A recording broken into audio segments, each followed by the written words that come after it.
ಅಂದ್ರೆ ಈ ಆಚರಣೆಗಳು 5 ಆಚರಣೆಗಳನ್ನ ಇಲ್ಲಿ ಹೇಳ್ತಾರ. ಏನಪ್ಪ ಇವು 5 ಆಚರಣೆಗಳು ಅಂತಂದ್ರ, ಮೊದಲನೇದು ಲಿಂಗಾಚಾರ, ಸದಾಚಾರ, ಪ್ರತ್ಯಾಚಾರ, ಶಿವಾಚಾರ, ಗಣಾಚಾರ ಅಂತಕ್ಕಂಥ 5 ಆಚಾರಗಳು. ಈ 5 ಆಚಾರಗಳ ಬಗ್ಗೆ ಸ್ವಲ್ಪ ಸಂಕ್ಷಿಪ್ತವಾಗಿ ನೋಡ್ಕೊತ ಹೋಗೋಣ. ಚನ್ನಬಸವಣ್ಣ ಈ 5 ಆಚಾರಗಳ ಬಗ್ಗೆ ಒಂದು ವಚನವನ್ನ ಬರಿತಾನೆ. ಲಿಂಗಾಚಾರ, ಸದಾಚಾರ, ಶಿವಾಚಾರ, ಗಣಾಚಾರ, ವೃತ್ಯಾಚಾರವೆಂಬ ಪಂಚ ಆಚಾರ ಆಚಾರವೆಂದರೇನು ಅಂತ ಒಂದು ವಚನವನ್ನ ಬರೆದ. ಹಾಗಾದ್ರೆ ಈ ಆಚಾರಗಳಂದ್ರೆ ಏನಪ್ಪ? ಲಿಂಗವಲ್ಲದೆ ಅನ್ಯವ ನರಿಪುವುದೇ ಲಿಂಗಾಚಾರ ಅಂತ ಮೊದಲನೇ ಆಚಾರದ ಬಗ್ಗೆ ಹೇಳಿದ. ಲಿಂಗವಲ್ಲದೆ ಅನ್ಯವದರಿಯುವುದು. ಗುರು ಕೊಟ್ಟಿರ್ತಕ್ಕಂಥ ಇಷ್ಟಲಿಂಗ ಒಂದು ಇತ್ತು ಅಂತಂದ್ರೆ ಆ ಇಷ್ಟಲಿಂಗದ ಮುಂದೆ ಯಾವ ದೇವರು ಕೂಡ ದೇವರಲ್ಲ ಅಂತಕ್ಕಂಥದ್ದೇ ಮೊದಲನೇ ಆಚಾರ, ಲಿಂಗಾಚಾರ. ನೀ ಲಿಂಗ ಕಟ್ಟಿಯಪ್ಪ ಅಂತಂದ್ರ ಅದ ನಿನಗೆ ದೇವರು. ಅದನ್ನು ಬಿಟ್ರ ಬೇರೆಂದಕ್ಕ ನೀನು ಎಳಸಬಾರದು. ಇಬ್ಬರು ಮೂವರು ದೇವರೆಂದು ಒಬ್ಬೊಬ್ಬಿ ಮಾತನಾಡಬೇಡ, ದೇವರು ಒಬ್ಬನ ಕಾಣ ಕೊಡಲ ಸಂಗಮ ದೇವರ ಅಂತ ಹೇಳಿದ. ಆ ದೇವರು ಈ ದೇವರು ಅಲ್ಲದ, ಅಷ್ಟು ದೇವರದ ಇಷ್ಟು ದೇವರದ ಅಂತ ಹೋಗಬೇಡ. ಏನ್ ಮಾಡು? ದೇವರಂತಕ್ಕಂಥದ್ದು ಒಂದೇ ಐತಿ. ಅದು ಯಾವುದು? ಗುರು ಕೊಟ್ಟಿರ್ತಕ್ಕಂಥ ಇಷ್ಟಲಿಂಗ. ನೀ ಯಾವ ದೇವರನ್ನ ಕಂಡ್ರು ಏನ್ ಮಾಡ್ಬೇಕು? ಆ ಲಿಂಗು ಒಳಗ ಕಾಣಪ್ಪ ಅಂದ್ರ. ಮತ್ ನಿಮಗ್ ಲಿಂಗು ಒಂದ ದೇವ್ರಂದ್ರ ಹಂಗಾದ್ರೆ ನಾವು ವೀರಭದ್ರೇಶ್ವರಿಗೆ ಹೋಗ್ಬಾರ್ದೇನ್ರಿ? ಗಣಪಗೆ ಹೋಗ್ಬಾರ್ದೇನ್ರಿ? ಹಂಗಲ್ಲ. ಅದರ ಅರ್ಥ ಏನು? ನೀವು ಯಾವ ದೇವರನ್ನು ಕಂಡ್ರು ಕೂಡ ಆ ಇಷ್ಟಲಿಂಗದೊಳಗ ಕಾಣು. ಅದಕ್ಕ ಇಷ್ಟಲಿಂಗವನ್ನು ಏನ್ ಮಾಡಿದ್ರು? ನಮ್ಮ ಗೋಲಾಕಾರವಾಗಿ ಕಪ್ಪು ಬಣ್ಣದೊಳಗೆ ಕೊಟ್ರು. ಯಾಕೆ? ನೀ ಯಾವ ಆಕಾರನ ಅನ್ಕೋ. ಅದಕ್ಕ ಒಂದು ಯಾವ್ದಾರ ಆಕಾರ ಮಾಡ್ಬೋದಾಗಿತ್ತಲ್ಲ. ಈಗ ಹನುಮಪ್ಪನ ಗತೇನ್ರ, ರಾಮನ ಗತೇನ್ರ, ಶಿವನ ಗತೇನ ಮಾಡ್ಬೇಕಾಗಿತ್ತು. ಹಂಗ್ ಮಾಡ್ಲಿಲ್ಲ. ಏನು? ಗೋಲಾಕಾರವಾಗಿ ಕೊಟ್ರೆ ನಮಗ. ಇದ್ರೊಳಗೆ ಎಲ್ಲಾನು ಅಡಗ್ಯದಪ್ಪ. ನೀ ಯಾವ ದೇವರನ್ನ ಕಂಡ್ರು ಕೂಡ ಏನು ಇದ್ರೊಳಗ ಕಾಣು. ಇದಕ್ಕೆ ಬಣ್ಣಿಲ್ಲ, ಇದು ನಿರಾಕಾರ. ಇದು ಲಿಂಗಾಚಾರ ಅಂತಂದ್ರ ಇದನ್ನ ನೀ ಪಾಲಿಸ್ಬೇಕು. ಈ ಆಚಾರ ಪಾಲಿಸ್ಬೇಕಾಗಿತ್ತು ಅಂತಾರ ಲಿಂಗವನ್ನ ಬಿಟ್ಟು ಮತ್ತೊಂದು ದೇವರಕ್ಕ ನೀ ಹೋಗಬೇಡ. ಬಸವನ್ ಕೂಡ ಒಂದ್ ಕಡೆ ಹೇಳ್ತಾನ, ದೇವನೊಬ್ಬ ನಾಮ ಹಲವು. ದೇವ್ ಇರ್ತಕ್ಕಂಥದ್ದು ಒಬ್ನ. ನಾವೇನ್ ಮಾಡಿವತ್ತ ಅವಂಗ ಒಂದೊಂದೊಂದೊಂದೊಂದೊಂದು ಹೆಸರನ್ನ ಕೊಟ್ಟಿವಿ. ಕೇವಲ ಬಸವಣ್ಣನಿಗೆ ತಿಳುವಳಿಕೆ ಬಂದು ಮದುವೆ ಆದ್ಮ್ಯಾಗ, ಬಸವ ಕಲ್ಯಾಣಕ್ಕೆ ಹೋದ್ಮ್ಯಾಗ ಈ ತಿಳುವಳಿಕೆ ಬಂದಿದ್ದಲ್ಲ ಬಸವನಿಗೆ. ಅವ 8ನೇ ವರ್ಷದೊಳಗಿದ್ದಾಗ ಈ ತಿಳುವಳಿಕೆ ಬಸವಣ್ಣನಿಗಿತ್ತು. ಒಂದು ದಿವಸ ಬಸವಣ್ಣನ ತಂದೆ ಮಾದರಸ ವೈದಿಕ ಧರ್ಮದೊಳಗೆ ಹುಟ್ಟಿರ್ತಕ್ಕಂಥವನು. ಮತ್ತು ವೈದಿಕ ಧರ್ಮ ಅಂತಂದ್ರೆ ಅವರ ಪರಂಪರೆಯ ಪ್ರಕಾರ ಮುಂಜಾನೆ ಎದ್ದು ಎಲ್ಲಾ ದೇವರ ಪೂಜೆ ಆಗೋ ತನಕ ಕೂಡ ಒಂದು ಉದ್ದರಣಿ ತೀರ್ಥವನ್ನು ಕೂಡ ಸೇವಿಸ್ತಿರ್ಲಿಲ್ಲ. ಅಂದ್ರೆ ಒಂದು ಹನಿ ನೀರು ಕೂಡ ಏನ್ ಮಾಡ್ತಿರ್ಲಿಲ್ಲ, ಸೇವಿಸ್ತಿರ್ಲಿಲ್ಲ ಅವ್ರ ಮನೆಯೊಳಗ, ಬಸವಣ್ಣನ ಮನೆಯೊಳಗ. ಬಸವಣ್ಣನಿಗೆ ಮುಂಜಾನೆ ಎದ್ದು ಒಂದು 7 ಗಂಟೆ ಏನೋ 7:30 ಆಗಿರ್ತದ. ಹೊಟ್ಟೆ ಹಸದಿರ್ತದ. ಸಣ್ಣ ಹುಡುಗ, 8 ವರ್ಷ. ಹೊಟ್ಟೆ ಹಸದೊಳಗ ಹೋಗಿ ತಾಯಿನ ಕೇಳ್ತಾನ ಮಾದಲಾಂಬಿಕೆಗೆ, ಅವ್ವ ನನಗೆ ಹೊಟ್ಟೆ ಹಸದತಿ, ಒಂದಿಟ್ಟು ಏನಾದರೂ ತಿನ್ನಾಕಿದ್ರ ಕೊಡು ಅಂತ. ಆಗ ಅವು ಅಂದ್ಲು, ಏನು ಬಸವ ನೀನು? ನಮ್ಮ ಮನೆ ಆಚಾರ ವಿಚಾರ ನಿನಗೆ ಗೊತ್ತಿಲ್ಲೇನೋ? ನಿಮ್ಮಪ್ಪ ಇನ್ನೂ ಪೂಜೆ ಮಾಡಾಕತ್ತಾನ. ನಿಮ್ಮ ಅಪ್ಪ ಪೂಜೆ ಏನೆಲ್ಲ ಮುಗಿತೈತಿಲ್ಲ, ನಿಮ್ಮ ಅಪ್ಪನ ಪೂಜೆ ಆಗುತ್ತಾನ ಕೂಡ ಒಂದನಿ ನೀರು ಕೂಡ ಕುಡಿಬಾರ್ದಪ್ಪ, ನಾನಂತರೂ ಕೊಡಂಗಲ್ ನೋಡು ಅಂದ್ಲು. ಅವ ಏನ್ ಮಾಡಿದ, ಓಡ್ ಹೋಗಿ ಅಪ್ಪನ ಪೂಜೆ ಮುಗಿತೇನೋ ಅಂತ ಜಗಲಿ ಒಳಗೆ ಹೋಗಿ ನೋಡ್ತಾನ. ಆದ್ರ ಅಪ್ಪ ಶಿಸ್ತು ಕುಂತಿರ್ತಾನ, ಕೂತು ಪೂಜೆ ಮಾಡ್ತಿರ್ತಾನ. ಪೂಜೆ ಮಾಡೋ ಮುಂದೆ ಏನು ನೋಡ್ತಾನ ಅಂತಂದ್ರೆ ಜಗಲಿ ತುಂಬ ದೇವ್ರು ಇರ್ತಾವ. ಇವ ಅನ್ಕೊಂಡ, ಇನ್ನು ನಮ್ಮ ಅಪ್ಪ ಇವು ಒಟ್ಟೂಕು ವಿಭೂತಿ ಹಚ್ಚಿ, ಕುಂಕುಮ ಹಚ್ಚಿ, ಅಕ್ಷತೆ ಹಾಕಿ, ಪತ್ರಿ ಏರ್ಸಿ, ಎಡಿ ಹಿಡಿದು ಬಂದ ನಾ ಊಟ ಮಾಡ್ಕೊಡೋದು ಮುಗೀತಿ ಅಂತ ಏನ್ ಮಾಡಿದ, ಹೋದ. ಹೋಗಿ ಏನ್ ಮಾಡಾಕತ್ತ, ಮನಿ ಹಿಂದ ಒಂದು ತೆಗ್ಯಾಕತ್ತಿದ್ದವ್. ತೆಗ್ ತಕೋತ್ ಆಟ ಆಡ್ಕೋತ, ಹುಡುಗರು ಹೆಂಗ ಆಟ ಆಡ್ಕೋತ ಕುಂತಿದ್ದ ಮನಿ ಹಿಂದ. ಮಾದರಸ ಎಲ್ಲಾ ಪೂಜೆ ಮುಗಿಸಿದ. ಪೂಜೆ ಮುಗಿಸಿ ಬಂದ ಮಗ ಎಲ್ಲದನತ್ತ ಮನಿ ಹಿಂದೆ ನೋಡ್ತಾನೆ. ಏನ್ ಮಾಡಾಕತ್ತಿದ್ದ ಬಸವಣ್ಣ ಅಂತಂದ್ರೆ ಇಟಿ ತೆಗ್ ತೆಗ್ಯಾಕತ್ತಿದ್ದ. ಹಂಗ ಇಟಿ ಏನೊಂದು 10-20 ತೆಗೆದು ಬಿಟ್ಟಿದ್ದವ್ ಮನಿ ಹಿಂದ. ಆಗ ಅವ್ರ ಅಪ್ಪ ಕೇಳ್ತಾನತ್ತ ಮಾದರಸ, ಅಲ್ಲೋ ಏನ್ ಮಾಡಾಕತ್ತಿ ಬಸವ ಅಂದ. ಹಿಂಗ್ಯಾಕೆ ಇಟಿ ಇಷ್ಟೊಂದು ತೆಗಿಲ್ಲಪ್ಪ, ಯಾಕೋ? ಇಲ್ಲಪ್ಪ ಮತ್ತ ಅವು ಹೇಳಿದ್ಲು ನೀ ಪೂಜೆ ಮಾಡುತ್ತಾನ ಮನ್ಯಾಗ ನೀರು ಕೊಡಂಗಿಲ್ಲ ಅಂತ, ಅದಕ್ಕೆ ಇಲ್ಲಿ ನೀರು ಬರ್ತಾವನತ್ ನೋಡಿ ತೆಗೆದು ನೀರು ಕುಡಿಬೇಕಂತೀನಿ ಅಂದ ಬಸವಣ್ಣ. ಎಷ್ಟು ವಯಸ್ಸು ಅವಂಗ? 8 ವರ್ಷ. ನೀರು ಕುಡಿಬೇಕತ್ತೀನಿ ಅಂದ. ಆಗ ನಗಾಕತ್ತ ಅವ್ರಪ್ಪ, ಅಲ್ಲೋ ಏಟರ ಶಾನೆ ಆದಿ ನೀನು ಅಂದ. ಏನ್ ಶಾನೆ ಆದಿ? ನೀರು ಬೇಕು ಅಂತಂದ್ರ ಹಿಂಗ 10, 20, 30 ಅಲ್ಲೆಲ್ಲೆಲ್ಲಿ ಇಟಿಟಿ ತೆಗೆದ್ರೆ ನೀರು ಬರಂಗಿಲ್ಲಪ್ಪ. ಆಳವಾಗಿ ಏನ್ ಮಾಡ್ಬೇಕು ಅಂದ್ರೆ ತೆಗೆದ್ರೆ ಮಾತ್ರ ನೀರು ಸಿಗುತ್ತಾವು ಓ ಬಸವ ಅಂದ. ಆಗ ಅವ ಎದ್ದು ನಿತ್ತಂತಾನ, 8 ವರ್ಷ ಅವ ಎದ್ದು ನಿತ್ತಂತ. ಹೌದಪ್ಪ, ಮತ್ ನೀ ಇಷ್ಟು ಶಾನೆ ಆದಿಯಲ್ಲಪ್ಪ, ಇಟೀಟ ಇಷ್ಟೆಲ್ಲಾ ತೆಗೆದ್ರೆ 10, 20 ತೆಗೆದ್ರೆ ನೀರು ಬರಂಗಿಲ್ಲ, ಆಳವಾಗಿ ತೆಗೆದ್ರೆ ನೀರು ಬರ್ತಾವ ಅನ್ನೋದು ನಿನಗೆ ಗೊತ್ತೈತಿಲ್ಲ. ಹಂಗ 10, 20, 30 ದೇವ್ರ ಪೂಜೆ ಮಾಡೋಕಿತ್ತ ಒಂದ ದೇವ್ರ ನೀ ಪೂಜೆ ಮಾಡಿದ್ದೆ ಅಂದ್ರ ನೀನ ದೇವ್ರ ಹಾಕಿದ್ದೀವತ್ತಪ್ಪ ಅಂದವ್. ಏನು? ಒಂದ ದೇವ್ರ ನೀ ಪೂಜೆ ಮಾಡಿದ್ರ ನೀನ ದೇವ್ರ ಹಾಕಿದ್ದಿ ಅಂದ್ರೆ ಈ ಜ್ಞಾನ ಬಸವಣ್ಣನಿಗೆ 8 ವರ್ಷ ಇದ್ದಾಗೈತೆ. ಅದಕ್ಕೆ ಹೇಳಿದ ದೇವ ಅನ್ನೋದು ಒಬ್ಬನ ನಾಮ ಹಲದಾವು. ಯಾವ ದೇವರನ್ನಾದ್ರೂ ಕೂಡ ಎದರೊಳಗೆ ಕಾಣೋ ನಮ್ಮಲ್ಲಿರ್ತಕ್ಕಂತಹ ಇಷ್ಟಲಿಂಗ ಐತಿ ಅಂದ್ರೆ ಆ ಇಷ್ಟಲಿಂಗದೊಳಗ ಎಲ್ಲ ದೇವರನ್ನ ಕಾಣಬೇಕು ಅಂತ ನಿಮಗೆ ಲಿಂಗದ ಬಗ್ಗೆ ಹೇಳಾಗ ಒಂದು ಅಂಬಿಗರ ಚೌಡಯ್ಯನ ವಚನವನ್ನ ಹೇಳಿದ್ನಿ. ಎಷ್ಟು ಲಿಂಗ ನಿಷ್ಠೆಗಿತ್ತು ಶರಣರಿಗೆ ಅಂತಕ್ಕಂಥದ್ದು. ಲಿಂಗಾಚಾರ ಪಾಲಿಸ್ಬೇಕಾದ್ರೆ ಹೆಂಗ ಪಾಲಿಸ್ತಿದ್ರು ಆ ಆಚಾರವನ್ನ ಅಂತ. ಕಟ್ಟಿದ ಲಿಂಗವ ಬಿಟ್ಟು ಬೆಟ್ಟದ ಲಿಂಗವ ಹಿರಿದು ಮಾಡುವ ಪರಿಯ ನೋಡಯ್ಯ, ಇಂತಪ್ಪ ಲಟ್ಟೆ ಮೂಳರ ಕಂಡರೆ ಗಟ್ಟಿಯುಳ್ಳ ಪಾದ ರಕ್ಷೆಯ ತೆಗೆದುಕೊಂಡು ಲಟಲಟನೆ ಹೊಡಿ ಎಂದ ನಮ್ಮ ಅಂಬಿಗರ ಚೌಡಯ್ಯ. ಇದು ಲಿಂಗಾಚಾರ ಅಂತಂದ್ರ ನಾವೇನಾದ್ರೂ ಈ ಆಚಾರ ಪಾಲಿಸ್ತೀವಿ ಅಂತಂದ್ರ ಆ ದೇವರು ಈ ದೇವರು ಅನ್ನಂಗಲ್ಲ, ನಮ್ಮ ಇಷ್ಟಲಿಂಗವೇ ನಮ್ಗೆ ದೇವರು ಅಂತಕ್ಕಂಥದ್ದು. ಅದನ್ನ ಚನ್ನಬಸವಣ್ಣ ಹೇಳಿದ, ಲಿಂಗವಲ್ಲದೆ ಅನ್ಯವನ್ನರಿದರೆ ಅದು ಅರಿಯದಿದ್ದರೆ ಅದೇ ಲಿಂಗಾಚಾರ. ಆದ್ರೆ ಎರಡನೇದು, ಸಜ್ಜನ ಕಾಯಕದಲ್ಲಿ ತಂದು ಗುರುಲಿಂಗ ಜಂಗಮಕ್ಕೆ ನೀಡಿ ಸತ್ಯ ಶುದ್ಧವಿಹುದೇ ಸದಾಚಾರ ಅಂತ. ಎರಡನೇ ಆಚಾರ ಯಾವುದು? ಸದಾ ಆಚಾರ. ಏನಪ್ಪ ಇದ್ರೊಳಗ ಐತಿ ನೋಡ್ರಿ, ಎಷ್ಟು ಚಂದ ಐತಿ. ಸದಾ ಆಚಾರ. ಸದಾ ಅಂದ್ರೆ ಯಾವತ್ತು ಆಚಾರವಂತನಾಗಿರುವುದೇ ಸದಾಚಾರ. ಈ ಸದಾಚಾರದೊಳಗಿರ್ತಕ್ಕಂಥವ್ರು ಹೆಂಗಪ್ಪ ಈ ಆಚಾರವನ್ನ ಪಾಲಿಸೋದು? ಸಜ್ಜನ ಕಾಯಕದಲ್ಲಿ ತಂದು ಗುರುಲಿಂಗ ಜಂಗಮಕ್ಕೆ ನೀಯುವುದು. ಇಲ್ಲಿ ಕಾಯಕ ಅಂತ ಒಂದು ಪದ ಬರ್ತೈತಿ. ಈ ಸಾಮಾನ್ಯವಾಗಿ ನಾವು ನೀವು ಕೇಳ್ತಕ್ಕಂಥದ್ದೇನಪ್ಪ? ಬಸವಣ್ಣ ಏನ್ ಹೇಳಿದ? ಕಾಯಕವೇ ಕೈಲಾಸ ಅಂದ. ಬಸವಣ್ಣ ಏನ್ ಹೇಳಿದ? ನಮಗ್ ನೆನಪಾಗೋದು ಅಂದ ಕಾಯಕವೇ ಕೈಲಾಸ ಅಂದ. ಹೌದ, ಕಾಯಕವೇ ಕೈಲಾಸ ಅಂದ. ಯಾವುದಕ್ಕೆ ಕಾಯಕ ಅಂದ? ಅದ ನಾವು ತಿಳ್ಕೊಳಕ್ ಪ್ರಯತ್ನ ಮಾಡ್ಲಿಲ್ಲ. ಸುಮ್ಮ ಶಾಲೆಯೊಳಗೆ ನಮಗೂ ಗಾದೆ ಮಾತು ಬರ್ಸಿದ್ರು, ಎಲ್ಲಿ ಬೇಕಾದಲ್ಲಿ ಹೇಳಿದ್ರು ಕಾಯಕವೇ ಕೈಲಾಸ. ಯಾರ ಕರಿಬೇಕು, ಏನ ಕೆಲ್ಸಕ್ಕೆ ಹೊಂಟನಪ್ಪ ಹೊಲಕ್ಕ, ಬಸವಣ್ಣ ಹೇಳಿಲ್ಲನ ಕಾಯಕವೇ ಕೈಲಾಸ, ಹೋಗ. ಹೌದು, ಕಾಯಕವೇ ಕೈಲಾಸ ಅಂದ್ರೆ ಕಾಯಕ ಏನಪ್ಪ ನಿಮ್ಮ ಪ್ರಕಾರ? ನೀವು ಮಾಡಾಕತ್ತೀರಿ ಅದು ಕಾಯಕ ಅನು? ಕೆಲಸ ಮಾಡ್ತೀರಿ ನೀವು, ಹೌದಾ? ಈಗ ಉದಾಹರಣೆಗೆ ನೋಡ್ರಿ, ಹಾಲು ಮಾರ್ತಿರ್ತಾರ. ನಿಮ್ ಕಡೆ ಮಾರ್ತಾರಲ್ಲ ಹಾಲು ಮಾರವ್ರು ಹೆಂಗ್ ಮಾರ್ತಾರ? ಹಾಲು ಮಾರವ್ರು ಹೆಂಗ್ ಮಾಡ್ತಾರ? ಗೌಳ್ಯಾರ ನೀರ್ ಹಾಕಿ ಮಾರ್ತಾರಿಲ್ರಿ? ನೀರ್ ಹಾಕಿ ಹಾಲು ಮಾರ್ತಾರ. ಅವ್ರು ನೀರ್ ಹಾಕಿ ಹಾಲು ಮಾರ್ತಾರಲ್ಲ, ಅದು ಏನು ಅಂತಂದ್ರೆ ಅವ್ರ ಕೆಲಸ. ಅದು ಅವ್ರಿಗೊಂದಿಷ್ಟು ಹಣ ಬೇಕಾಗಿರ್ತೈತಿ, ಹೌದಾ? ಅದಕ್ಕೆ ಏನಂತಾರ? ಕೆಲಸ ಅಂತಾರ. ನೀರ್ ಹಾಕಿ ಹಾಲು ಮಾರಿದ್ರೆ ಏನು? ಕೆಲಸ. ಮತ್ ಬಸವಣ್ಣ ಕೆಲಸವೇ ಕಾಯಕ, ಕೆಲಸವೇ ಕೈಲಾಸ ಅನ್ಬೇಕಾಗಿತ್ತು, ಅನ್ಲಿಲ್ಲ. ಹಾಲು ಮಾರ ನೀರ್ ಹಾಕಿ ಮಾಡಿದ್ರೆ ಅದು ಕೆಲಸ. ನೀರ್ ಹಾಕ್ಲಾರ ಮಾರಿದ್ರ ಅದಕ್ಕೆ ಪ್ರಾಮಾಣಿಕತೆ ಅಂತ ಕರ್ಸ್ಕೊತೈತಿ. ನೀರ್ ಹಾಕ್ಲಾರ ಮಾರಿದ್ರ ಪ್ರಾಮಾಣಿಕತೆಯಪ್ಪ. ಹಾಗಾದ್ರೆ ಪ್ರಾಮಾಣಿಕತೆವೇ ಕೈಲಾಸ ಅನ್ಬೋದಾಗಿತ್ತು, ಅದನ್ನೂ ಅನ್ಲಿಲ್ಲ. ಹಾಗಾದ್ರೆ ಯಾವ್ದಪ್ಪ ಕಾಯಕ ಅಂದ್ರ? ಸಜ್ಜನ ಅಂದ್ರೆ ಅವ ಏನಾಗಿರ್ಬೇಕು? ಪ್ರಾಮಾಣಿಕವಾಗಿರ್ಬೇಕು.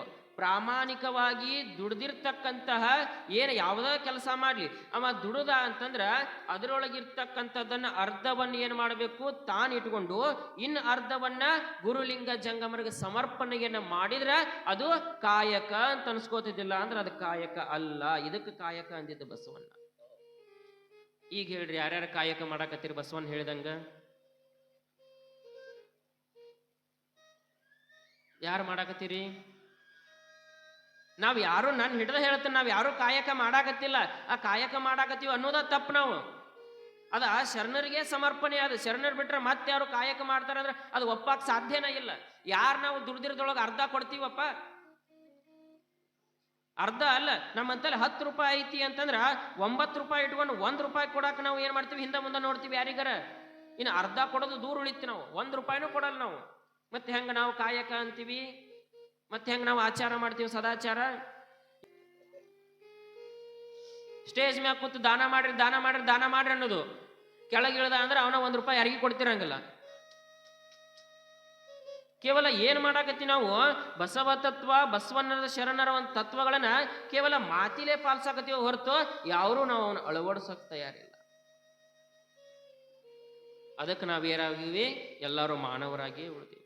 ಆದ್ರೆ ಕಲ್ಯಾಣದೊಳಗ ಪ್ರತಿಯೊಬ್ಬರು ಕೂಡ ಇಂಥ ಕಾಯಕವನ್ನ ಮಾಡ್ತಕ್ಕಂಥವ್ರು. ಬಸವಣ್ಣ ರಗಡ್ ದೊಡ್ಡವ ನೋಡ್ರಿ. ಬಸವನ ಸತ್ಯ ಶುದ್ಧ ಕಾಯಕ ಹೆಂಗಿತ್ತು ಬಸವಣ್ಣಂದ ಅನ್ನೋದ್ರು?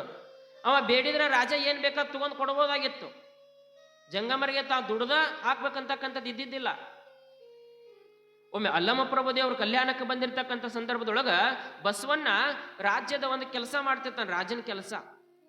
ಬಸವಣ್ಣನ ಮಾತಾಡಿಸ್ಬೇಕು ಅಂತ ಅಲ್ಲಮ ಪ್ರಭುಗಳು ಹೋಗ್ತಾರ. ಹೋದಾಗ ಬಸವಣ್ಣ ಏನ್ ಮಾಡ್ತಿದ್ದ? ಬರೀತಿದ್ದ, ಏನೋ ಒಂದು ಲೆಕ್ಕಾಚಾರ ಬರೀತಿದ್ದ. ಆ ಬರೆಯುವ ಸಂದರ್ಭದೊಳಗ ಅಲ್ಲಂ ಪ್ರಭುದೇವ್ರು ಹೋದ್ರು. ಬರಿತಾ ಬರಿತಾ ಬರಿತಾ ಬರಿತಾ ಅಲ್ಲಂ ಪ್ರಭುದೇವ್ರು ಅಲ್ಲೇ ಮಗ್ಳು ಕೂತಿದ್ರು. ಬರೆಯೋದೆಲ್ಲ ಮುಗಿತಿ. ಬರೆಯೋದು ಮುಗಿದ ಮ್ಯಾಗ ಏನ್ ಮಾಡಿದ ಅಂದ್ರೆ ಬಸವಣ್ಣ ಅದನ್ನೆಲ್ಲ ತೆಗೆದಿಟ್ಟ. ಬರೆಯೋದು ತೆಗೆದಿಟ್ಟು ಏನ್ ಮಾಡಿದ? ಅಲ್ಲಿ 2 ದೀಪಗಳಿದ್ದು. ಅವನು ದೀಪ ಅಂದ್ರೆ ಗೊತ್ತಾಗುತ್ತಾರೆ, ಆಗೆಲ್ಲ ಲಾಟನ ಹಚ್ತಿದ್ರು. ಆಗ ಏನ್ ಮಾಡಿದ? ಒಂದು ದೀಪ ಆರಿಸಿದ. ಆರಿಸಿ ಏನ್ ಮಾಡಿದ ಅಂತಂದ್ರೆ ಇನ್ನೊಂದು ದೀಪ ಹಚ್ಚೆ ಹೇಳ್ರಿ ಪ್ರಭುದೇವರ ಅಂತ. ಯಾರು? ಬಸವಣ್ಣ. ಹಿಂಗಂದಾಗ ಅಲ್ಲಂ ಪ್ರಭುದವ್ರು ಕೇಳು, ಅಲ್ಲಪ್ಪ ಈಗ ಮೊದಲು ಹತ್ತಿದ್ದ ಇತ್ತದ ದೀಪ, ಆ ಹತ್ತಿದ ದೀಪದಾಗ ನಾವಿಬ್ರು ಕೂತ್ ಮಾತಾಡಿದ್ರೆ ನಡೀತಿತ್ತಲ್ಲ, ಅದನ್ನ ಆರಿಸಿದಿ ಮತ್ತೆ ಅದನ್ನ ಹಚ್ಚಿದೆಲ್ಲ ಯಾಕೆ ಹಚ್ಚಿದಾಗ ಬಸವಣ್ಣ ಹೇಳ್ತಾನಂತ, ನೋಡ್ರಪ್ಪ ಇದೇನು ದೀಪ ಹಚ್ಚಿದ್ನಲ್ಲ ಇಷ್ಟೊತ್ತು ನಾನು ಯಾ ಕೆಲಸ ಮಾಡಾಕತ್ತಿ? ರಾಜನ ಕೆಲಸ ಮಾಡಾಕತ್ತಿದ್ದೆ. ಇದಕ್ಕೆ ಎಲ್ಲಿದ ಹಣ ಬರ್ತೈತಿ ಅಂತಂದ್ರ ರಾಜ ಬೊಕ್ಕಸದಿಂದ ಇದಕ್ಕೆ ಹಣ ಬರ್ತೈತಿ. ಇಷ್ಟೊತ್ತನ ರಾಜನ ಕೆಲಸ ಮಾಡ್ತಿದ್ದೆ. ಆ ರಾಜನ ಕೆಲಸ ಮುಗೀತು. ಈಗೇನ್ ಮಾತಾಡಕ್ತೀವಿ? ನಾವು ನೀವು ಮಾತಾಡಿದ್ದು ಇದು ವೈಯಕ್ತಿಕವಾಗಿರ್ತಕ್ಕಂಥದ್ದು. ನಾವು ನೀವು ವೈಯಕ್ತಿಕವಾಗಿ ಮಾತಾಡ್ತೀವಿ. ಇದಕ್ಕೆ ಹಣ ಎಲ್ಲಿದ ಬರ್ತದಂದ್ರ ನನಗೇನು ಸಂಬಳ ಕೊಡದಲ್ಲ, ಅದ್ರ ಎಣ್ಣೆ ಹಾಕ್ತೀನಪ್ಪ.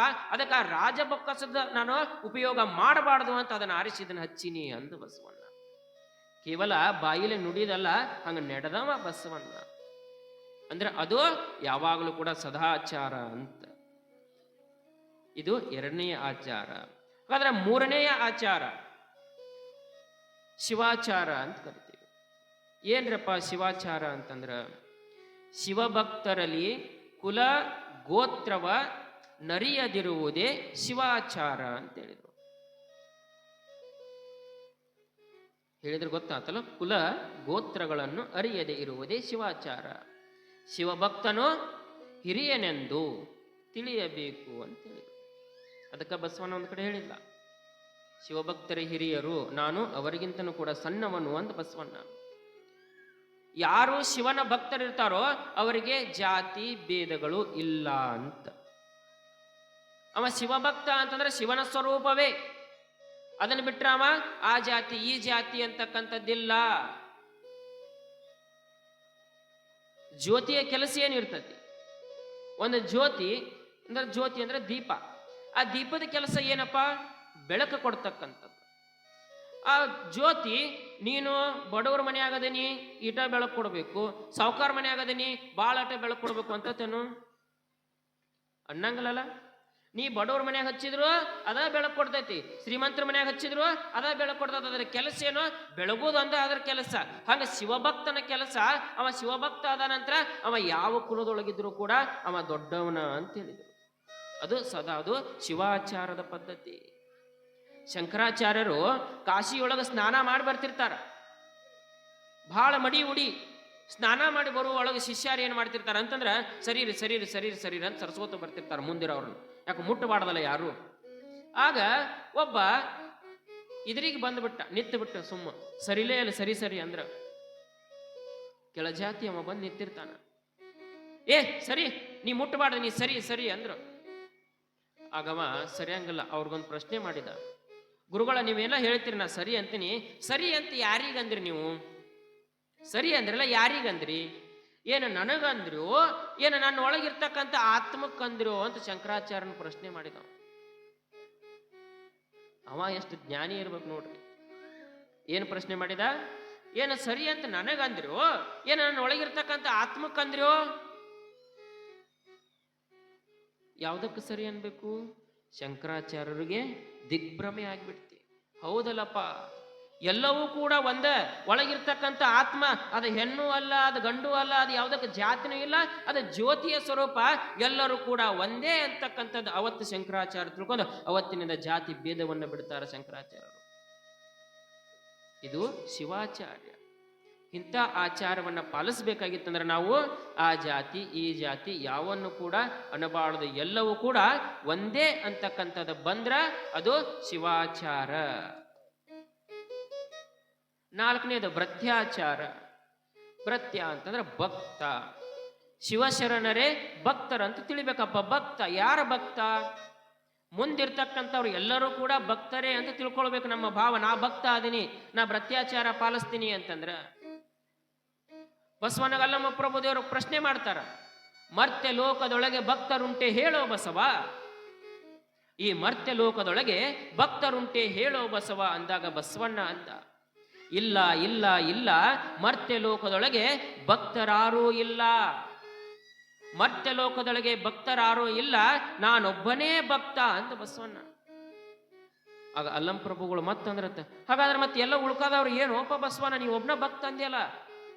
ಇಲ್ರಿ ಪ್ರಭುದೇವರ, ನಾನೊಬ್ಬನೇ ಭಕ್ತ, ಉಳಿದವರೆಲ್ಲ ಗುರು ಲಿಂಗ ಜಂಗಮ ಕಾಣ ಕೂಡಲ ಸಂಗಮ ದೇವ. ನಾವೊಬ್ಬ ಭಕ್ತ, ಉಳಿದವರೆಲ್ಲರೂ ಏನು ಅಂತಂದ್ರ ಇವರೆಲ್ಲ ಗುರುಲಿಂಗ ಜಂಗಮರು, ಇವರೆಲ್ಲ ಶಿವನ ಸ್ವರೂಪ, ಇವ್ರಿಗೆಲ್ಲರಿಗೂ ನಾನು ಕೈ ಮುಗಿದ ಬೇಡ್ಕೋತೀನಿ, ನಾ ಭಕ್ತ, ನೀವು ನನಗೆ ವರ ಕೊಡ್ರಿ ಅಂತ. ಅಂದ್ರೆ ಬಸವಣ್ಣ ಇದನ್ನ ಪಾಲಿಸಿದ, ಭಕ್ತಚಾರವನ್ನ ಪಾಲಿಸಿರ್ತಕ್ಕಂಥವ್ರು. ಕೊನೆಗೆ ಬರ್ತಕ್ಕಂಥದ್ದು ಘನಾಚಾರ ತತ್ವ. ಇದು ಘನಾಚಾರ ನಿಷ್ಠೆ. ಶಿವಭಕ್ತರ ಶಿವನಿಂದನೆಯನ್ನ ಸಹಿಸದಿರುವುದೇ ಘನಾಚಾರ.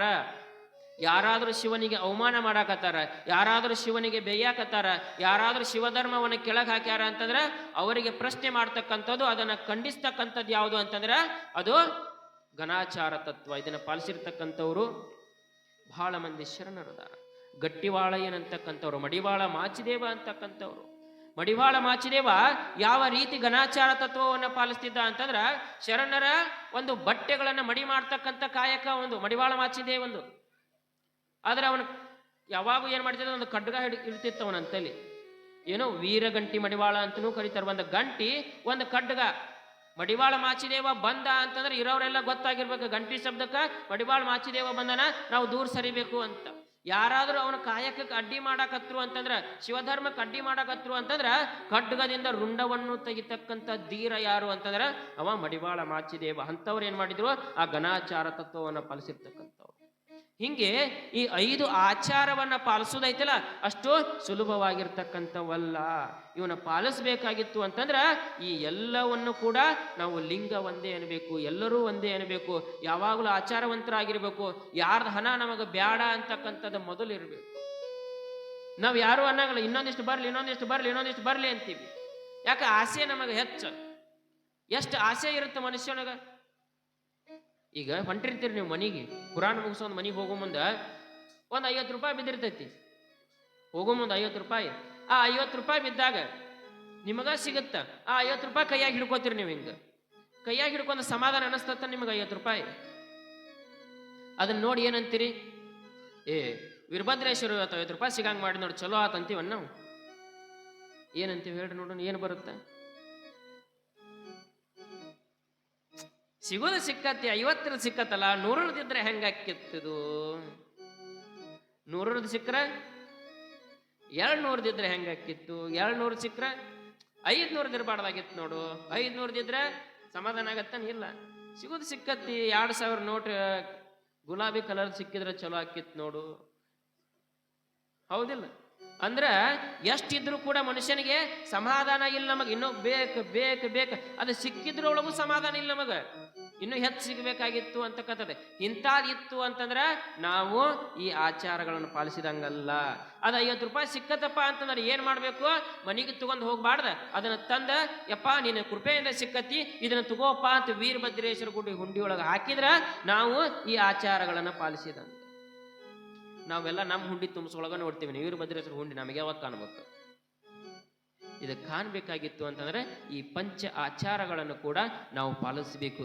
ಈ ಆಚಾರದ ಬಗ್ಗೆ ಶರಣಬಸವನಿಗೆ ಕಲಿಕೇರಿ ಮೊರರಾಧ್ಯರು ಈ ಎಲ್ಲ ಆಚಾರಗಳ ಬಗ್ಗೆ ಹೇಳ್ತಾರೆ. ಈ ಯಾವಾಗ ಪಂಚ ಆಚಾರಗಳು ಮುಗಿತಾವೋ ಶಟಸ್ಥಲಗಳು ಅಂತ ಬರ್ತಾವ. ಶಟಸ್ಥಲಗಳು ಅಂದ್ರೆ 6 ಸ್ಥಳಗಳಿಗೆ ಶಟಸ್ಥಲ ಅಂತಾರ. ಆ ಶಟಸ್ಥಲಗಳು ಏನು ಅಂತಕ್ಕಂಥದ್ದನ್ನ ಮದುವೆ ಆದ ನಂತರ ನೋಡೋಣ. ಯಾಕಂದ್ರೆ ಸ್ವಲ್ಪ ನಾಳೆ ಮದುವೆ, ಯಾಕೆ 6 ಹೇಳಬೇಕಾಗಿತ್ತು ಅಂದ್ರೆ ಸಮಯ ಭಾಳ ಬೇಕಾಗ್ತದೆ. ಅದಕ್ಕೆ ಮದುವೆ ಆದ ನಂತರ ನೋಡು ಏನಂತಂದ್ರೆ ನಮಗೆ ಸ್ವಲ್ಪ ಸಮಯ ಸಿಗ್ತದೆ. ಆ ಸಮಯದೊಳಗೆ ಏನು ಮಾಡೋಣ ಅಂತಂದ್ರೆ ಶಟಸ್ಥಲಗಳ ಬಗ್ಗೆ ನಾವೆಲ್ಲರೂ ನೋಡೋಣ ಅಂತ ಹೇಳಿ, ಈಗ ಯಾವಾಗ ಶರಣಬಸವನಿಗೆ ಇಷ್ಟ ಎಲ್ಲ ವಿದ್ಯೆಗಳು ಮುಗಿತಾವೋ, ಯಾವಾಗ ಈ ಆಶ್ರಮದೊಳಗೆಲ್ಲ ಮುಗಿದು ಗುರುಕುಲದೊಳಗಿರ್ತಕ್ಕಂಥ ಎಲ್ಲ ವಿದ್ಯೆಗಳನ್ನು ಶರಣಬಸವ ಕಲಿತ ಮೇಲೆ ವಿಚಾರ ಏನು ಅಂತಂದ್ರೆ ಮನೆಯೊಳಗಿರ್ತಕ್ಕಂಥ ತಂದೆ ತಾಯಿ ವಿಚಾರ ಮಾಡ್ತಾರ. ಆದಯ್ಯ ಮಡಿಯ ಮನೆಗೆ ವಿಚಾರ ಬಂತು. ಶರಣಬಸವನಿಗೆ 25 ವರ್ಷಗಳು ತುಂಬಿದು. ಮತ್ತು 25 ವರ್ಷ ತುಂಬ್ಯಾವ ಅಂತಂದ್ರೆ ಎಲ್ಲ ವಿದ್ಯಾಭ್ಯಾಸ ಮುಗಿದೈತಿ. ಒಂದಿಷ್ಟು ಇನ್ನೇನಪ್ಪ ಮಗನ ವಿದ್ಯಾಭ್ಯಾಸ ಕಲಿಸಿದ್ವಿ, 1-2 ಅಕ್ಕಿ ಕಾಳ ಒಂದು ತಲೆ ಮ್ಯಾಗ ಹಾಕಿದ್ರೆ ಆತು ಅಂತ ಆದಯ್ಯ ಮಡಿಯಮ್ಮ ವಿಚಾರವನ್ನ ಮಾಡ್ತಾರ. ವಿಚಾರವನ್ನ ಮಾಡಿ ಗುರುವಿನ ಹತ್ರ ಬಂದು ಶರಣಬಸವನನ್ನ ಯಾವ ರೀತಿ ಕೇಳ್ತಾರ ಅಂತಕ್ಕಂಥದ್ದನ್ನ ಪುರಾಣ ಓದಿದ ನಂತರ ನೋಡೋಣ. ಮತ್ತೆ ಹೆಣ್ಣು ನೋಡೋದ ತಂದಿದ್ದೀವಿ. ಎಲ್ಲದಾರ ಹೆಣ್ಣಿನ ಕಡೆದವರು ಗಂಡಿನ ಕಡೆದವರು?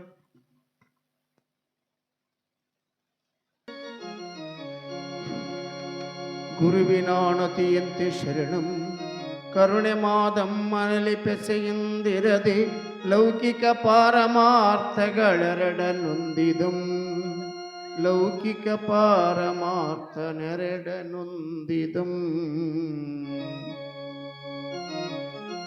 ಶರಣ ಬಸವನೊಪ್ಪಿಸುತ್ತ ಗುರು ಹೊರಟು ಬಹು ಕಡೆಗೆ ತಿರುಗಿ ಕೊನೆಯಲ್ಲಿ ಪರಮ ಮಾಸಾಳೆಂಬ ಪುರದಲ್ಲಿ ಶಿವಶರಣ ನೆನೆಸಿ ಮೆರೆವ ಭಾವಿಯ ಶಾಂತಲಿಂಗನವರ ಕುವರಿ ಮಾದಮ್ಮನೆಂಬುವ ತರುಣಿಯಂ ನಿಶ್ಚಯಿಸಿದಂ ಶರಣಗೆ ಸಕಲರೊಪ್ಪೆ. ನಿಶ್ಚಯಿಸಿದಂ ಶರಣರಿಗೆ ಸಕಲರೊಪ್ಪೆ ನಿಶ್ಚಯಿಸಿದಂ ಶರಣಂಗೆ ಸಕಲರೊಪ್ಪೆ. ಸಾಂಬ ಜೈ ನಮ ಪಾರ್ವತಿ ಶಿವರ ಹರ ಮಹಾದೇವ. ಹೀಗೆ ಗುರುಕುಲದಲ್ಲಿ ಶರಣಬಸವೇಶ್ವರ ಎಲ್ಲ ವಿದ್ಯೆಯನ್ನು ಕಲಿತ ನಂತರ ತಂದೆ ತಾಯಿಗೆ ಆಸೆ ಮಗನ ಮದುವೆಯನ್ನ ಮಾಡಬೇಕು ಅಂತ. ಯಾವಾಗ ಮಗನ ಮದುವೆಯನ್ನ ಮಾಡಬೇಕು ಅಂತಕ್ಕಂಥ ಆಸೆ ಹುಟ್ಟುತ್ತದೋ ಆಗ ತಂದೆ ತಾಯಿಗಳು ಗುರುಕುಲಕ್ಕೆ ಹೋಗ್ತಾರೆ. ಕಲಿಕೇರಿ ಮೊರರಾಧ್ಯರಿಗೆ ತಮ್ಮ ಆಸೆಯನ್ನು ತಿಳಿಸಿದೊಳಗೆ ಶರಣಬಸವನನ್ನು ಕರೀತಾರೆ. ಶರಣಬಸವ, ನಿಮ್ಮ ತಂದೆ ತಾಯಿ ಬಂದಾರಪ್ಪ, ನಿನಗ ಮದುವೆಯನ್ನ ಮಾಡ್ಬೇಕಂತಾರ. ಇನ್ನು ಇಲ್ಲಿ ಎಲ್ಲ ವಿದ್ಯಾಭ್ಯಾಸ ಮುಗಿದದ, ಇನ್ನು ನೀನು ಸಂಸಾರದೊಳಗೆ ಹೋಗು ಅಂದಾಗ ಶರಣಬಸವ ಅಂತಾನ, ಯಪ್ಪ ಗುರುದೇವ, ನನಗೆ ಈ ಸಂಸಾರ ಅಂತಕ್ಕಂಥ ಈ ಭವಬಂಧನ ಬ್ಯಾಡಪ್ಪ. ನಾನು ಈ ಜೀವ ಎಲ್ಲಿ ತನ ಇರ್ತದೋ ಅಲ್ಲಿವರೆಗೂ ಕೂಡ ನೀನು ಸೇವೆ ಮಾಡ್ಕೊಂಡಿರ್ತೀನಿ, ನನಗೆ ಈ ಸಂಸಾರ ಬ್ಯಾಡ ಅಂದ ಶರಣಬಸವ. ಆಗ ತಂದೆ ತಾಯಿಗಳು ಸ್ವಲ್ಪ ದುಃಖ ಪಡ್ತಾರ. ಯಪ್ಪ ಗುರುನಾಥ, ಶರಣಬಸವ ನೋಡಿದ್ರೆ ಮದುವೆ ಒಲ್ಲೆ ಅನ್ನಕತ್ತಾನ, ಆದ್ರೆ ತಂದೆ ತಾಯಿ ಜವಾಬ್ದಾರಿ ಯಾವಾಗ ಮುಗೀತದ? ಮಗನ ಮದುವೆ ಮಾಡಿ ಒಂದಿಷ್ಟು ಮೊಮ್ಮಕ್ಕಳನ್ನ ಆಡಿಸ್ಬೇಕು ಅನ್ನೋ ಆಸೆ ನಮಗೂ ಐತಪ್ಪ, ನೀವ ಹೆಂಗಾದ್ರೂ ಮಾಡಿ ಶರಣಬಸವನಿಗೆ ಒಪ್ಪಿಸ್ರಿ ಅಂದ. ಆಯ್ತ್ರವ, ನಾನು ಶರಣಬಸವನಿಗೆ ಒಪ್ಪಿಸ್ತೇನೆ, ಆ ಜವಾಬ್ದಾರಿ ನಂದು ಅಂತ ಕಲಿಕೇರಿ ಮೊರರಾಧ್ಯರು ಶರಣಬಸವನಿಗೆ ವಿಧ ವಿಧವಾಗಿ ಹೇಳ್ತಾರ. ನೋಡು ಶರಣಬಸವ, ಸಂಸಾರ ಎಲ್ಲರಿಗೆ ಬೇಕಪ್ಪ. ನೀ ಎಲ್ಲ ಸಂಸಾರವಲ್ಲಂತಿ, ಆದ್ರೆ ಸನ್ಯಾಸಿಯಾಗಿರೋದು ಅಷ್ಟು ದೊಡ್ಡದಲ್ಲ. ಸನ್ಯಾಸಿಯಾಗಿದ್ದು ಆ ಪರಮಾತ್ಮನ ಕಾಣೋದು ಅಷ್ಟು ದೊಡ್ಡದಲ್ಲ. ಯಾಕೆ ನಮಗೆ ಬೇರೆ ಕೆಲಸ ಇರಂಗಿಲ್ಲ. ಸನ್ಯಾಸಿಗಳಿಗೆ ಪೂಜೆ ಪುನಸ್ಕಾರ ಇದ್ರೊಳಗೆ ನಾವು ಪರಮಾತ್ಮನ ಕಾಣ್ಬೋದು, ಆದ್ರೆ ಸಂಸಾರದೊಳಗಿದ್ದ ಪರಮಾತ್ಮನ ಕಾಣೋದೈತಲ್ಲ ಅದು ಬಹಳ ದೊಡ್ಡ ಕೆಲಸ. ಧನ್ಯೋ ಗೃಹಸ್ಥಾಶ್ರಮ ಅಂತ ಹೇಳ್ತಾರ. ಗೃಹಸ್ಥಾಶ್ರಮ ಎಲ್ಲ ಆಶ್ರಮದೊಳಗೆ ಧನ್ಯವಾಗಿರ್ತಕ್ಕಂಥದ್ದು, ಶ್ರೇಷ್ಠವಾಗಿರ್ತಕ್ಕಂಥ ಗೃಹಸ್ಥಾಶ್ರಮ. ಅದಕ್ಕೆ ನೀನು ಮದುವೆಯನ್ನಾಗು, ಸಂಸಾರದೊಳಗಿದ್ದುಕೊಂಡ ಏನು ಆ ಪರಮಾತ್ಮನ ಕಾಣ್ತಕ್ಕಂಥ ಕಾಯಕನಿಂದಾಗಲಿಯಪ್ಪ.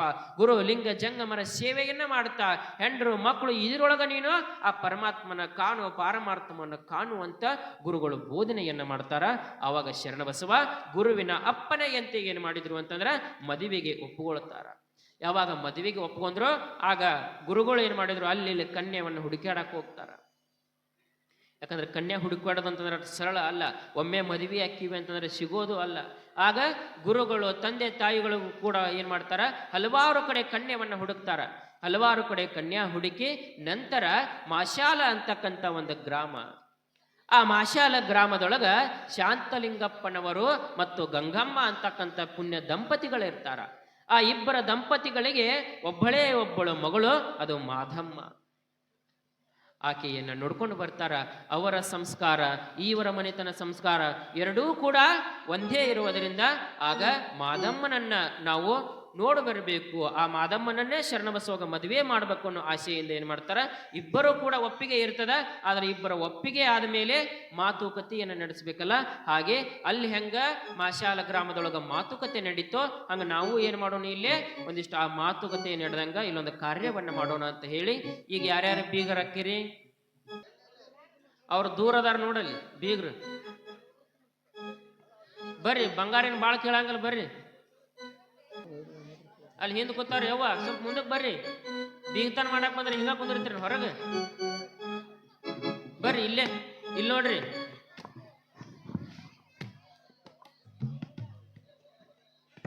ಯವ್ವ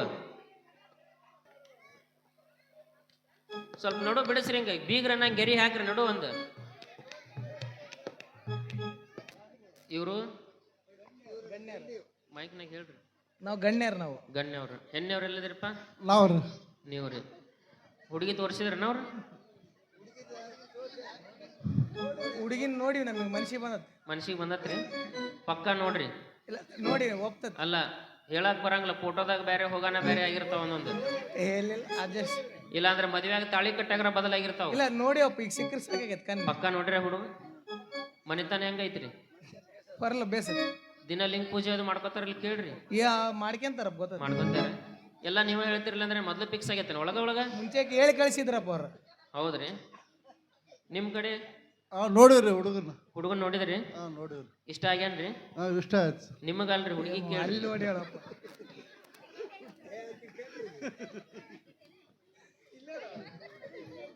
ಹುಡುಗ ಹುಡುಗಿ ಒಪ್ಪ್ಯಾರ್ರಿ? ಒಪ್ಪ್ಯಾರ. ಮನೆತನ ನೋಡ್ಕೊಂಡ್ ಬಂದ್ರಿ?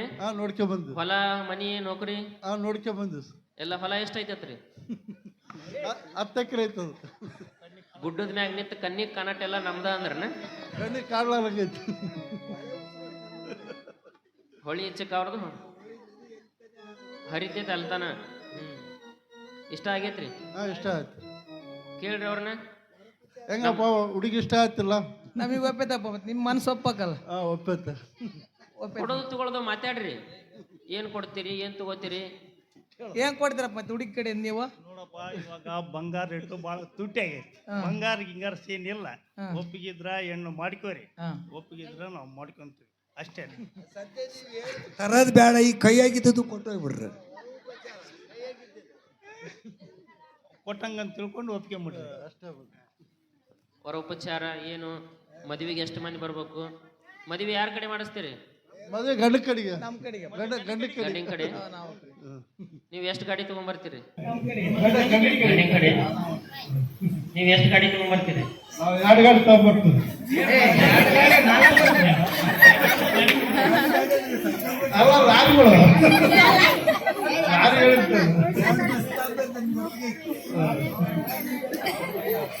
ಬೀಗ್ರಿ ಹಿಂಗ ನೀವು ಮಾತಾಡೋದು ಹೋದಲ್ಲಿ ಮಾತಾಡ್ರಿ. ಕೊಡೋದು ತಗೊಳ್ಳೋದು, ಮದ್ವೆ ಯಾವಾಗ ಮಾಡೋಣ, ಮದ್ವೆಗೆ ಹೆಂಗ್ ಮಾಡೋಣ, ಮದ್ವೆಗೆ ಯಾರ್ಯಾರು ಕರ್ಸೋನು, ಮದ್ವೆಗೆ ಏನೇನ್ ಮಾಡಾಕತ್ತೀರಿ ನಾಳೆ ಹೇಳ್ರಿ ಅದನ್ನೆಲ್ಲ. ಸ್ವಾಮಿಯರ 2 ಬಸ್ 2 ಲಾರಿ ತಗೊಂಡ್ ಬರೋರು ಅಷ್ಟೇ. ಎಲ್ಲ ಅವ್ರ ಕಡೆಗೆ ಒಪ್ಸ್ಬಿಟ್ಟಿವಿ ನಾವು. Bus lorry. ಮತ್ತ ಮದ್ವೆಗೆ ಏನೇನು ಕಾರ್ಯಕ್ರಮ ಇಟ್ಕೊಂಡಿರಿ? ಮದುವೆ ಕಾರ್ಯಕ್ರಮಕ್ಕೆ ಅರ್ಶಿನ, ಇವರು ನಾವು ಒಂದು 5 ಸೀರೆಗಳು ತರ್ತೇವೆ ನೇಮಕ. ಆಮೇಲೆ ಮದುವೆ 9 ಕುಬಿಸದ ಕಣ ತಂಬರ್ತೇವೆ ರೀ. ಇವರು ವರೋಪಚಾರ ಏನು 4 ಮಂದಿ ಒಪ್ಪತ್ತಕ್ಕಂಥವು ಬಟ್ಟೆ ಬರೀ ಏನು ಭಾಳ ಬೇಡ. ಒಂದು ಕೈಯಾಗ ಒಂದು ಕಡ್ಗ ಮಾಡಿಸ್ರಿ, ಒಂದು 3 ತೊಲಿದು, 1 ತೊಲಿದು 2 ತೊಲೆ ಚೈನ್ ಎಳೆ ಹಾಕ್ರಿ, ಒಂದು ಅರ್ಧ ತೊಲೆ ಉಂಗುರ ಹಾಕ್ರಿ. ಇಷ್ಟೆಲ್ಲ ಕೇಳತ್ತ ನೀನು ನಮ್ಮ ಕಣ್ಣಿಗೆ ಏನಾಗ್ತಪ್ಪ? ಒಂದು 4 ತೊಲೆ ಚೈನ್ ಇದು ಮಾಂಗಲ ಚೈನ್ ಮಾಡಿಸಿ ಹಾಕ್ತಾರೆ. ಸರಿ ಆ ಶಿವನು ಏನು ಕೊಡ್ತಾರೆ? ಇಲ್ಲ ಒಂದು ರುದ್ರಾಕ್ಷಿ, ಒಂದು ಬಸ್ ಮುಂದೆ ಉಂಡಿ. ಬ್ಯಾಡ ಬಿಡ. ಇದನ್ನ ಮೊದ್ಲು ಅನ್ಬೇಕಾಗಿತ್ತು ನೀವು. ಹೇಳ್ರಪ್ಪ. ಇದನ್ನ ಮೊದ್ಲು ಅನ್ಬೇಕಾಗಿತ್ತು ಬಂಗಾರ ಹೇಳೋಕ್ಕಿಂತ ಮೊದಲು. ಒಂದು ಇದರಲ್ಲಿ ಮದುವೆಗೆ ಒಂದು ತಾಳಿ ಹೆಣ್ಣಿನ ಕಡೆದವ್ರದ್ದು, ಒಂದು ತಾಳಿ ಗಂಡಿನ ಕಡೆದವ್ರದ್ದು. ಆಯ್ತದ. ನಿಮ್ಮ ಮತ್ತೆ ದಾರಿ ಖರ್ಚು ಕೊಡಂಗಿಲ್ರಿ ನಾವು. ದಾರಿ ಖರ್ಚು ಕೊಡಂಗಿಲ್ಲ. ನೀವು 2 ಬಿಟ್ಟು 4 ತಗೊಂಬರ್ರಿ. ನೋಡಪ್ಪ, ಗಾಡಿ ಖರ್ಚು ಕೊಡಂಗಿಲ್ಲ. ಅರ್ಧ ತಾಂಡಿ ಅಂದ್ಮೇಲೆ ದಾರಿ ಖರ್ಚು ಮೊದಲೆಲ್ಲ ಇತ್ರಿ, ಈಗ ಎಲ್ಲ ಇಲ್ರಿ. ಈಗ ಕಲಿಯುಗಿದ ಇಲ್ಲ ಹಂಗ ಒಪ್ಪಿಗೆ ಮುಗಲ್ಲವು. ತಾಳಿ ತಲಕ್ ಬ್ಯಾನೆ ನೀರು ಇರ್ಬೇಕಪ್ಪ. ಡೀಸೆಲ್ ರೇಟ್ ತುಟ್ಟಿ ಆಗೈತಪ್ಪ. 2 ನಿಮ್ಮ ಕಡೆಗೆ. ನಿಮ್ದು ಹೆಂಗ್ ಬಂಗಾರ ತುಟ್ಟಿ ಆಗೈತೋ ನಮ್ದು ಡೀಸೆಲ್ ರೇಟ್ ತುಟ್ಟಿ ಆಗೈತೆ. ಮಾತಂದ್ರ ಸರಿ ಅರ್ಧ ಇಲ್ಲ ನಿಮ್ಮ ಕಡೆಗೆ. ಮದುವೆ ಯಾವಾಗ ಫಿಕ್ಸ್ ಮಾಡಿದ್ರಿ? ನಾಳೆ ನಾಳೆ ರೀ. ಡೇಟ್ ಅದು ಹೇಳ್ರಿ. ಡೇಟ್ 9ನೇ ತಾರೀಕು ರೀ, 2ನೇ ತಿಂಗಳು 2026 ಇಸ್ವಿ ರೀ. ಸೋಮವಾರ ದಿವಸ, ಸೋಮವಾರ ದಿನ ರಾತ್ರಿ 8:30 ರೀ. ನಾವು ಡಿಸೈಡ್ ಮಾಡ್ಬೇಕು. ನೀನೇ ಹೇಳಕತ್ತಿದ್ರೆ ಹಂಗೆಲ್ಲವ ಹೇಳೋ ಹೇಳ ಮತ್ತೆ. ಒಳ ಒಪ್ಪಂದ ಎಲ್ಲಾರ ಮಾತುಕತೆ ಆಗೈತಿ. ಎಲ್ಲ ಇದು ಒಪ್ಪಂದ ದೈವಕ್ಕೆ ತಿಳಿಸೋದು ಅಷ್ಟೇ ರೀ. ಈಗ ಮದುವೆ ಒಳಗೆ ಏನೇನ್ ಇಟ್ರಿ ನಾಳೆ ಹೇಳ್ರಿಪ್ಪ. ಮದುವೆ ಒಳಗೆ ಏನ್ ರೀತಿ ಉಡಿ ತುಂಬಾ ಕಾರ್ಯಕ್ರಮ ಇರ್ತದ್ರಿ. ಎಷ್ಟು ಮಂದಿ? ಒಂದು 400 ತುಲಾಭಾರ ಐತ್ರಿ. ಹರಳಳ್ಳಿ ಗವಿಸಿದ್ದೇಶ್ವರ ಸ್ವಾಮಿಗಳದ್ದು ತುಲಾಭಾರ ಸೇವನ ಐತ್ರಿ. ನಂತರ ಅನ್ನ ಸಾಂಬಾರು ಪ್ರಸಾದ ಐತೆ. ಪ್ರಸಾದಕ್ಕ ನೀವು ಏನು ಬೇಡಿಕೆ ಇಡಬೇಡ್ರಿ. ನಾವ್ ಏನ್ ಮಾಡ್ಸಿರ್ತೀವಿ ಶಿವನು ಕೊಟ್ಟಿದ್ದು ಅದನ್ನ ಪ್ರಸಾದ ಮಾಡಿ ಹೋಗ್ಬಿಡ್ರಿ. ಮುಗಿತ್ರಿ ಮಾತುಕತೆ ಎಲ್ಲ ಮುಗಿತ್ಯ? ನೋಡ್ರಿ, ಹೆಣ್ಣಿನ ಕಡೆದವ್ರ ನೀವಲ್ಲ, ಗಂಡಿನ ಕಡೆದವ್ರ ಎಲ್ಲ ಕರೆಕ್ಟ್ ಐತಲ್ಲ? ಸರಿ ಐತಲ್ಲ? ಎಲ್ಲ ಒಪ್ಪಿಗೆ ಆಗೈತೆ? ಒಪ್ಪಿಗೆ ಆಯ್ತು ಸರ್. ಒಪ್ಪಿಗೆ ಪಕ್ಕ ಒಪ್ಪಿಗೆ ಆಗೈತಲ್ಲ? ಹ್ಞೂ ಸರ್. ಹುಡುಗರು ಚಲೋ ಅದಾನ? ಚೆನ್ನಾಗಿ ನೋಡಿರಿ, ಒಪ್ಪಿಗೆ ಆಗೈತಿ. ನೀವು ಗಂಡಿನ ಕಡೆದವ್ರಿಗೆ ಹುಡುಗಿ ಒಪ್ಪಿಗೆ ಆಗೈತಿ? ಒಪ್ಪಿಗೆ ಆಗೈತ್ರಿ, ಒಪ್ಪಿಗೆ ಆಗೈತಿ. ಹಾ ರೀ. ಏನ ಅನ್ನಕತ್ತಾರ? ಹುಡುಗಿ ಹೈಟ್ ಕಮ್ಮಿ ಅದಾಳಪ್ಪ. ಹೈಟ್ ಕಮ್ಮಿ ಐತ್ರಿ? ಹೈಟ್ ಕಮ್ಮಿ ಐತತ್ತ. ನೀವು ಬರೋ ಮುಂದೆ ಒಂದು 4 ಇಟ್ಟಂಗಿ ಕೊಟ್ಟು ಕಳಿಸ್ರಿ. ಏನ್ ಮಾಡ್ರಿ? 4 ಇಟ್ಟಂಗಿ ಕೊಟ್ಟು ಕಳಿಸ್ರಿ. ಸ್ವಲ್ಪ ದಪ್ಪ ಅದಾಳಪ್ಪ. ಇಲ್ಲೇ ಅದಾಳ್ಗ. ಏನಾತ್ರಿ? ದಪ್ಪ ಅದಾಳ ಸ್ವಲ್ಪ. ದಪ್ಪ ಅದಾಳ ಸ್ವಲ್ಪ. ಅವ್ರ ಮಗಗೆ ಗೋಡಂಬಿ ಕೊಟ್ಟು ಕಳಿಸ್ರಿ. ಮತ್ತೇನ್ ಬೇಕ್ರಿ? ಕರೆಕ್ಟ್ ಆತಲ್ಲ? ಈಗ ಶುದ್ಧ ಆತಲ್ರಿ? ನೀವು ಹುಡುಗ ನಿಮಗೆ ಹೆಂಗ ಅನ್ಸನ್? ಅವ್ರ ಅಟ್ಟೆಲ್ಲ ಹೇಳಿದ್ರಿ, ನೀವೇನು ಹುಡುಗನ ಬಗ್ಗೆ ಹೇಳವಲ್ರಿಲ್ಲ. ನೋಡಿ, ಹೆಣ್ಣಿನ ಕಡೆದವ್ರು ಮೈಕ್ ಕಸ್ಕೋತಾರ ನೋಡಿ, ಅವ್ರು ಗಂಡಿನ ಕಡೆದವ್ರು.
ಮರಗುಂಡಿ ಗ್ರಾಮದ ಆದಯ್ಯ ಒಡಿಯಮ್ಮರ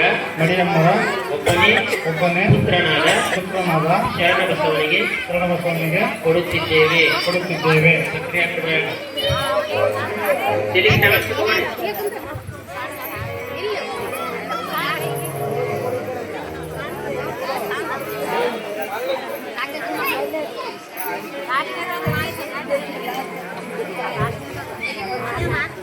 ಮರಳ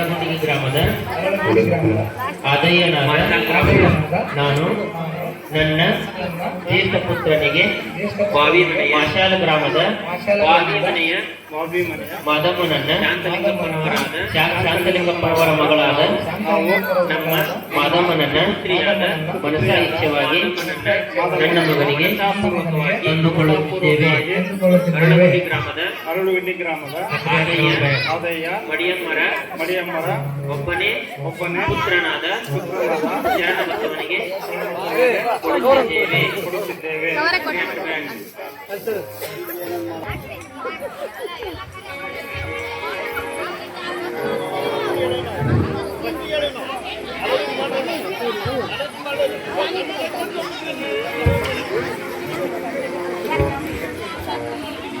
ಅರಳಗುಂಡಿ ಗ್ರಾಮದ ಆದಯ್ಯನಾದ ನಾನು ನನ್ನ ಜ್ಯೇಷ್ಠ ಪುತ್ರನಿಗೆ ಮಾಶಾಲ ಗ್ರಾಮದ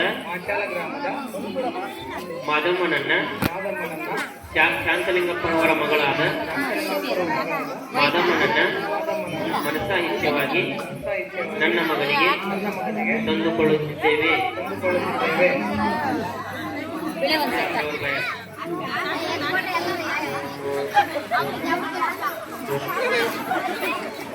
ಬಾಗ ಹಾಕಂದ್ರೆ ಜೋಬ್ನಾಗ ಹಾಕ್ತಾರೆ. ಉಳ್ದ ಸಕ್ಕರೆ ಈ ಕಡೆ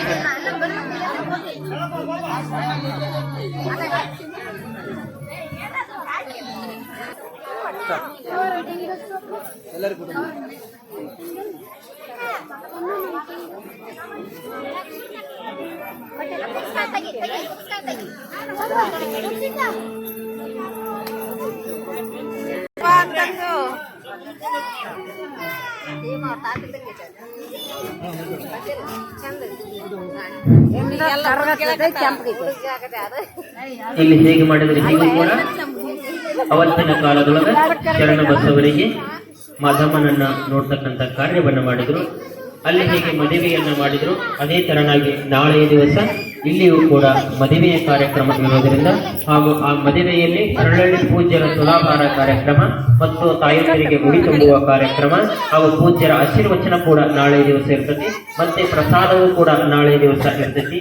ಎಲ್ಲರೂ ಕೂಡ ನಾಳೆ ಶರಣಬಸವೇಶ್ವರ ಮದುವೆಗೆ ಆದಷ್ಟು ಹೆಚ್ಚಿನ ಜನ ಬೇಗನೆ ಬಂದು ಸೇರ್ಕೊಳ್ಬೇಕಂತ ಕೇಳ್ತಾ ತಮ್ಮ ಬಂಧು ಬಳಗ ಎಲ್ಲವನ್ನೂ ಕೂಡ ಕರ್ಕೊಂಡು ನಾಳೆ ಶರಣಬಸವೇಶ್ವರ ಮದುವೆಗೆ ಬರಬೇಕಂತ ಕೇಳಿಕೊಳ್ಳುತ್ತಾ